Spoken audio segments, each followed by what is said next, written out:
Anwar Sadat, in my estimation, was the greatest and only statesman I'd ever interviewed. The Arabs without Egypt are zero. I tried for 2 years to get to Anwar Sadat, and we were working in Zimbabwe at the time.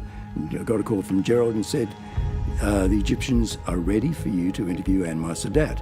You've got to get there in about 2 days. So we wrapped the story, went straight up to Cairo, and I found myself in complete awe of this incredibly statesman-like, powerful man. He led the largest Arab democracy in the world, and yet he was a man who was so humble and open to telling his story. You could ask him any question you liked, as opposed to our politicians who always, the defences go up.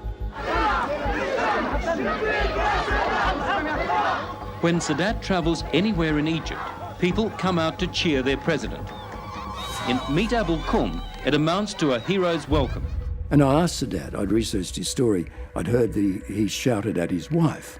I said, is it true that you shouted at your wife? And this was an incredibly impertinent question to ask this leader of Egypt. You shouted at your wife? In my house, and this is my way. I like it. It was a wonderful moment, and the American 60 Minutes couldn't believe the reporter would ask a world statesman, does he shout at his wife? Imagine if I'd asked John Howard that, or Malcolm Fraser, or Gough Whitlam.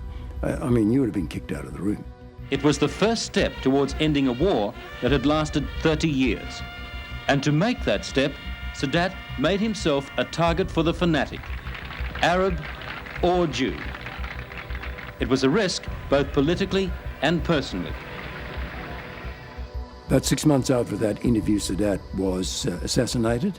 I asked him in my interview, aren't you in fear of your life? He said, not at all. He said, if the time comes, it is meant to be. And it was. 6 months later, he was dead. Hello, I'm Tara Brown. Thanks for watching.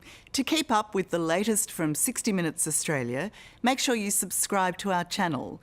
You can also download the 9Now app for full episodes and other exclusive 60 Minutes content.